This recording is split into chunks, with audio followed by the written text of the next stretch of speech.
ایک بات جو یہ مسلمان اعتراض کرتے ہیں کہ اگر آپ لوگ کہتے ہیں کہ کفار کے ساتھ لڑائی میں زندگی موت کا نہیں، لاکھوں مسلمان کفار کے ہاں تو قتل ہوتے ہیں۔ ایک حقیقت آپ کو بتا دوں، دردناک حقیقت ہے، اس کو ہمیشہ اپنے ذہن میں رکھیے۔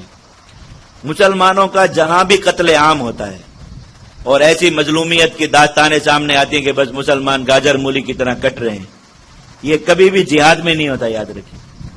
پوری اسلامی تاریخ آپ کے سامنے گواہ بنا کے ایک ایک واقعہ، جتنے بھی تاتار سے قتل عام شروع ہوا مسلمانوں کا آج تک جہاں جہاں بھی ہوا، برما میں ہوا، جہاں بھی ہوا، جنوبی یہ وسطی افریقہ میں ہوا، جہاں بھی آج تک آپ داستانیں دیکھ رہے ہیں قتل عام کی، جہاد میں ایسا ایک واقعہ بھی کبھی نہیں ہوا کہ کفار مسلمانوں پر اس طرح مسلط ہو گئے کہ انہوں نے مسلمانوں کے لشکر کا قتل عام کر دیا۔ یہ قتل عام ہمیشہ ان مسلمانوں کا ہوتا ہے جو مزاحمت کو ترک کر دیتے، بس یاد رکھیں۔ مزاحمت میں، مسلمانوں کی مزاحمت میں اللہ نے اتنی قوت رکھی ہے، اتنی زیادہ قوت کہ یہ مزاحمت اگر ہتھیاروں کے ساتھ نہ بھی ہو، بغیر ہتھیاروں کے ہو، صرف نعروں کے ذریعے، اگر ایک مسلمان اونچی آواز سے چلا سکتے ہیں نا، صرف اسی کو اپنا مزاحمت کا ہتھیار بنا لیں کہ جب دشمن اس طرح مارنے کے لیے اونچی آواز میں چلائیں۔ میں قرآن کو گواہ بنا کے دعوے کے ساتھ آپ کو کہتا ہوں کہ وہاں قتل عام کبھی نہیں ہو سکتا۔ میں آپ کو 2 مثالیں دیتا ہوں، آپ اپنی آنکھوں سے ان کو دیکھیے۔ فلسطین کے مسلمان کب سے اسرائیل کے ساتھ لڑ رہے ہیں؟ 60 سال سے زیادہ عرصہ ہو گیا۔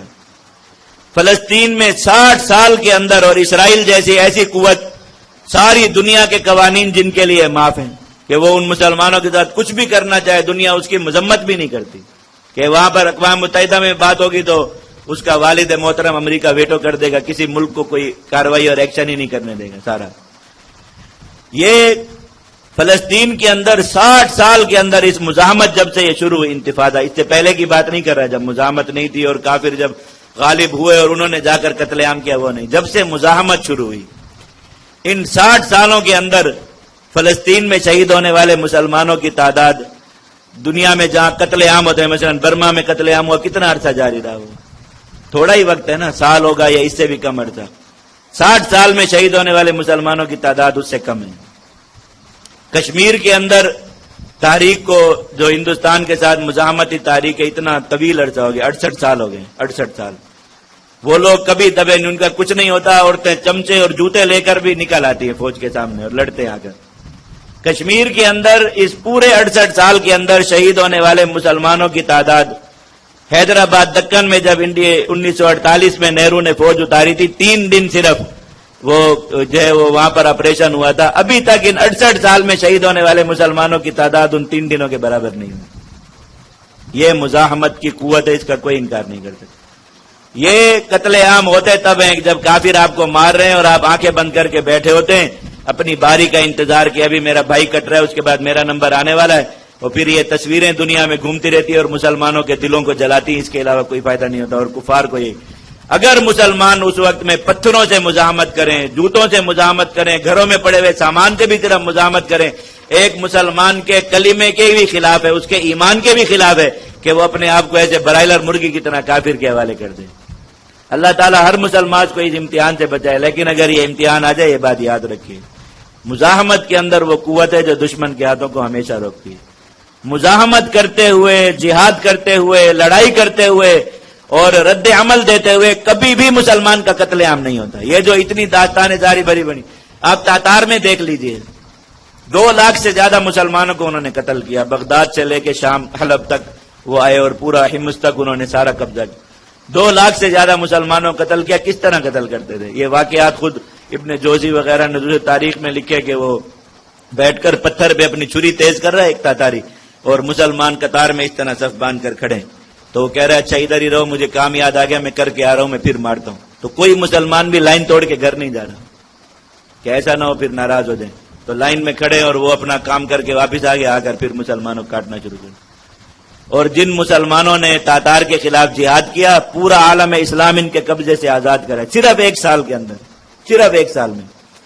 اور ایسی شکست دی کہ ہلاکو خان جو عالم انسانیت کے 3 بڑے فاتحین میں ایک شمار ہوتا ہے، 3 بڑے فاتحین میں، جنہوں نے زمین کا سب سے زیادہ علاقہ فتح کیا، 3 بڑے فاتحین میں ایک نام ہے ہلاکو کا۔ آپ تاریخ پڑھ کر دیکھ لیجئے، تاریخ میں اگر کسی کو یہ بات مل جائے کہ کہ ہلاکو خان مرا کہاں پہ تھا مجھے ضرور بتا دیجیے گا آ کر. ایسی گمنامی میں دھکیلا جا کر کہ مورخین نے نام ہی مٹا دیا کہ اس نام کا کوئی آدمی تھا جس کی اب فکر کرنی چاہیے کہ وہ وہاں جا کے مرا کہاں پر تھا. اس کی موت محفوظ نہیں تاریخ کے اندر. ایسا ان مسلمانوں کی تعداد کتنی تھی معلوم ہے آپ کو؟ 7,000 سے 10,000 کے درمیان. اور سارے کے سارے کون سے مسلمان تھے؟ غلام. جو مختلف یہ تاجکستان، آذربائیجان وغیرہ یہ جو آرمینیا کے علاقے یہاں سے غلام بنا کر سلطنت اسلامیہ میں لائے گئے. یہاں آ کر انہیں اسلام سکھایا گیا، کلمہ سکھایا گیا، نماز، تھوڑا سا دین اور تھوڑی سی شریعت جانتے تھے، باقی انہیں کچھ پتا نہیں تھا کہ غلام تھے. لڑاکا لوگ تھے بہت، تو مسلمان بادشاہ ان کو لے کے ہماری اقوام کو نہ لڑنا پڑے انہی کا لشکر بنا دیا کہ یہ لڑا کریں گے. انہوں نے جب دیکھا پورا عالم اسلام تباہ ہو گیا، مصر میں ان کی تعداد تھی بس 7-8 ہزار کا لشکر تھا. انہوں نے کہا پورا عالم اسلام تباہ ہو گیا، اب یہ آ کر ہمیں ماریں گے تو ہم اس طرح تو نہیں مریں گے جیسے یہ مسلمان مرے، ہم تو لڑائی کریں گے. 7-8 ہزار لوگوں نے لڑائی کی. 1 سال کے اندر یہاں سے لے کر بغداد تک پورا عالم اسلام آزاد ہو گیا، خلافت بحال ہو گئی، اور تاتاری وہیں اپنی غاروں میں جا کر مرے. کسی کو پتہ ہی نہیں کہ ان کا بادشاہ دنیا میں مرا کیسے تھا. یہ اللہ رب العزت نے طاقت اور قوت رکھی مزاحمت اور جہاد میں کہ اس کا نتیجہ ہمیشہ اس سے تو یہ جو الوف ہزاروں کی تعداد میں مسلمان کہیں مرتے ہیں، لاکھوں کی تعداد میں مسلمان مرتے ہیں، یہ مزاحمت اور جہاد ترک کرنے کی وجہ سے مرتے ہیں، مزاحمت اور جہاد کی وجہ سے نہیں مرتے. یاد رکھیے یہ بات. یہ جو مسلمانوں کے ذہنوں میں ایک بات گھسائی ہوئی ہے کہ لڑنے والے مسلمانوں کی وجہ سے دوسرے مسلمان مرتے ہیں، ایسا نہیں ہے. لڑنے والے مسلمان، کشمیر میں لڑنے والے مسلمان موجود ہیں، اس لیے ہندوستان کی حکومت وہاں مسلمانوں کا قتل عام نہیں کر سکتی. اگرچہ لڑنے والے مسلمانوں کی تعداد اس وقت وہاں پر، میں کہتا ہوں پورے کشمیر میں اگر اس وقت 1,000 مجاہد بھی موجود ہو تو بہت بڑی بات ہے، نہیں ہوگا اتنا. لیکن اس کے باوجود 7 لاکھ آرمی وہاں پر موجود ہے، ان کو کہیں کسی ایک محلے میں بھی قتل عام کر کے دکھا دیں.